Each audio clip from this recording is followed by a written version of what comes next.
Olá para você que me acompanha aqui no canal do meu tio Oscar. Hoje a gente vai conversar sobre o filme O Piano, de 1993. A trajetória vitoriosa desse título começou ainda durante o Festival de Cannes de 1993. A primeira exibição dele aconteceu para uma plateia de 2.500 pessoas, que, ao final da sessão, aplaudiram o filme durante 7 minutos seguidos de pé. O impacto foi altamente positivo e não só entre os profissionais de cinema que estavam lá, como também entre os críticos e jornalistas que cobriam o evento, que foram mandando informações para o resto do mundo, incluindo para os Estados Unidos. Alguns meses depois, o filme também passaria no Festival de Nova York, chegando finalmente ao público norte-americano. Mas voltando a Cannes, o impacto foi tão positivo que ele acabou vencendo a Palma de Ouro naquele ano. Does your mother prefer to come on with us to Nelson?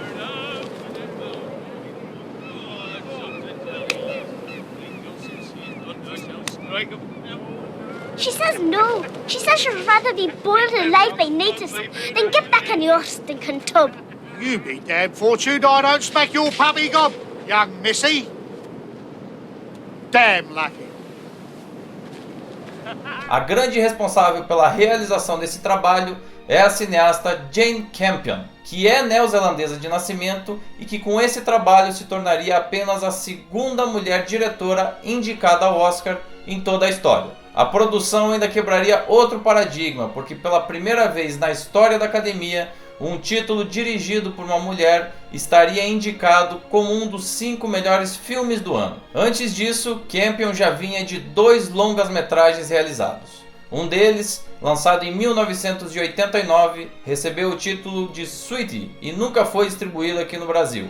Um ano mais tarde, em 1990, ela lançaria Um Anjo em Minha Mesa. O filme que a gente está analisando agora, portanto, já era a terceira realização da cineasta e certamente uma de suas maiores obras-primas. O trabalho de Campion pode ser facilmente caracterizado como um forte cinema autoral, de escolhas estéticas e narrativas bastante pessoais e que, principalmente, contam com a presença bastante marcante de personagens femininas. Elas são sempre muito fortes, muito proeminentes, muito presentes na narrativa e normalmente se encontram em situações limítrofes, tendo que lidar com essas situações sendo o fio condutor da trama. Então, naturalmente, a diretora acaba incluindo dentro da sua linguagem narrativa todo o caminho psicológico das suas personagens protagonistas.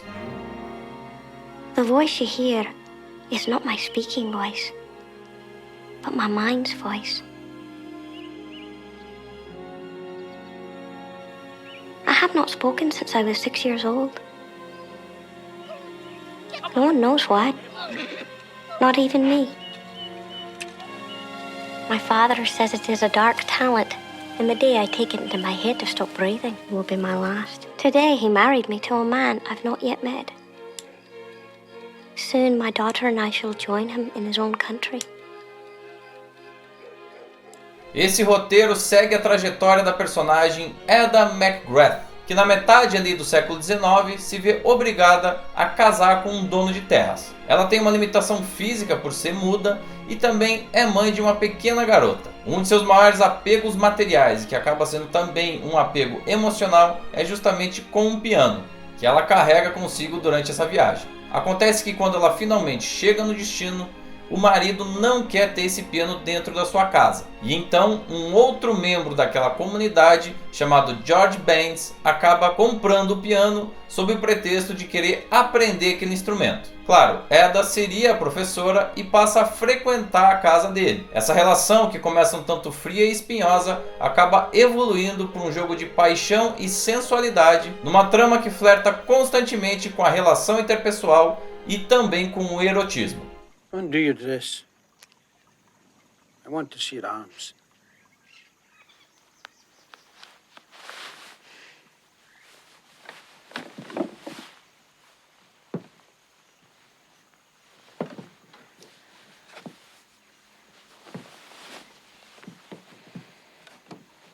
Esse erotismo e essas cenas de nudez que eventualmente aparecem acabaram causando alguns problemas para o filme em alguns países do mundo, que chegaram a censurá-lo. Mas voltando aqui à trama, eu acredito que esse é o filme com os personagens mais bem construídos desse ano. E a palavra mais apropriada que a gente tem para entender como espectadores a maneira com que a roteirista dialoga com esses personagens é revelação. Os 3 personagens adultos que são apresentados ao espectador transparecem algumas características que depois vão ser desconstruídas ao longo das cenas. Aos pouquinhos, com uma construção bem cuidadosa e fugindo aí do óbvio, a gente percebe a evolução da sensualidade de Ada e também de sua sexualidade, já que no início ela parece muito tesa, muito tensa. Ao mesmo tempo, a gente vê a evolução da gentileza de Baines, que num primeiro momento parece um homem bastante bruto, bastante interesseiro em relação ao que ele realmente pretendia ali com a Ada. Por fim, o aparentemente gentil e complacente marido de Ada, o Stuart, se revela altamente vingativo e agressivo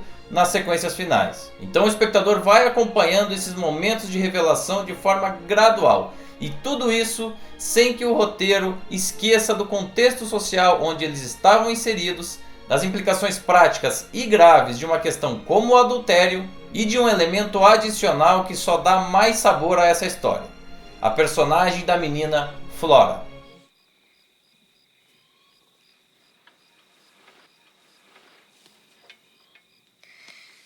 Oh, but tell me again. Was he a teacher? How did you speak to him?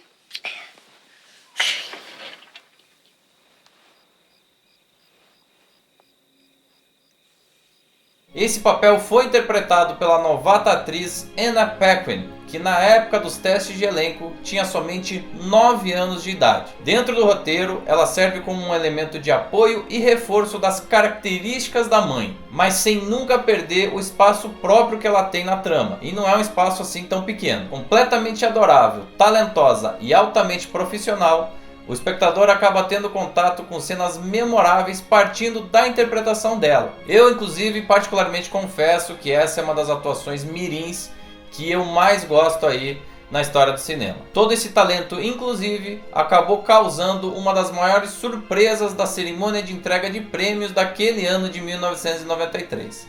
Anna Paquin acabou vencendo o Oscar de melhor atriz coadjuvante, o que fez dela a segunda vencedora mais jovem de um Oscar numa categoria competitiva de toda a história do prêmio. Na época, ela tinha 11 anos de idade, apenas um a mais do que a recordista até os dias de hoje, Tatum O'Neal, que recebeu o mesmo prêmio no ano de 1973 pelo filme Lua de Papel. Inclusive, isso foi bastante comentado na época da cerimônia. I shall listen hard at rehearsal because I live too far to come often. Which sign is the word rehearsal? Outro prêmio conquistado por esse filme foi o de melhor atriz, para Holly Hunter. Ela acabou entrando em contato com o roteiro muito tempo antes dele ser efetivamente produzido, e imediatamente ela queria fazer parte desse filme, ela sentiu que tinha que fazer o papel protagonista. No entanto, a diretora Jane Campion não acreditava que ela seria o melhor perfil para aquele papel. A maior referência que ela tinha na época sobre a atriz era a produção de 1987, Nos Bastidores da Notícia, que realmente tinha características muito diferentes das exigidas para esse trabalho. No entanto, determinada, a própria Holly Hunter gravou uma fita dela tocando piano e atuando e mandou. Jane Campion assistiu, adorou e chamou ela para fazer o teste. O teste foi tão positivo que ela acabou ganhando o papel. E assistindo hoje, eu particularmente acho que foi uma escolha altamente acertada. Trata-se de uma atuação forte, impecável, completamente adorada pela crítica, e que chegou a ser comparada inclusive com uma das grandes estrelas do cinema mudo, Lillian Gish, provavelmente pelo fato dela não falar, não se comunicar oralmente, então todas as expressões estão ali a partir do facial e do gestual. Inclusive, a gente acabou de analisar há pouco tempo aqui no canal o filme Belinda, de 1948, que trazia também uma protagonista muda. Nesse caso, no entanto, me parece que a interpretação é ainda mais impressionante.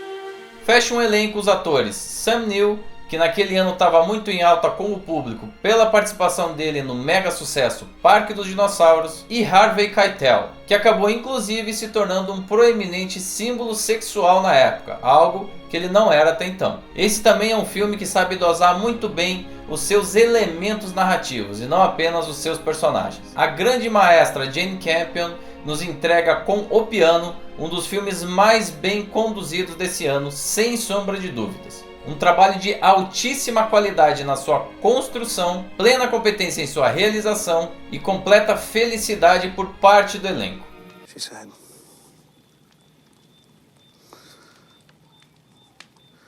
I'm afraid of my will, of what it might do. It is so strange and strong. She said,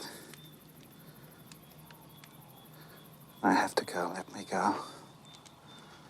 Let Baines take me away. Let him try and save me. É importante registrar aqui que Jane Campion é uma das maiores diretoras mulheres de toda a história do cinema. E O Piano é o seu maior trabalho. Uma verdadeira obra-prima desse ano de 1993, que não só arrebatou a crítica, como também venceu o prêmio lá em Cannes, a Palma de Ouro, e atraiu a atenção dos irmãos Weinstein para distribuir esse trabalho nos Estados Unidos. Resumindo, se você aí quer conhecer o que de melhor se fazia no cinema mundial naquele ano de 1993, O Piano é um título obrigatório. I have to go away for some days. There's some Maori land I'm interested in, which I may buy very reasonably.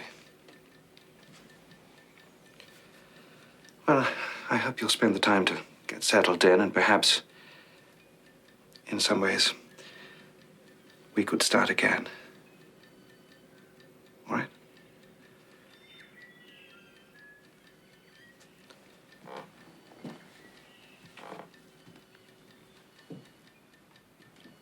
E aí, concorda comigo? Então usa o espaço aqui embaixo, deixe o seu comentário, não só sobre o filme, como também sobre esse vídeo, sobre esse canal. Também curta, compartilhe o material e, claro, se inscreva no canal em todas as redes sociais do meu tio Oscar, não esquecendo de ativar as notificações do sininho. A gente segue analisando os filmes indicados pela Academia no ano de 1993 e o próximo título vai ser uma aventura bastante popular na época. O Fugitivo, com ninguém menos do que Harrison Ford e Tommy Lee Jones. Tá muito bacana, eu te espero aqui.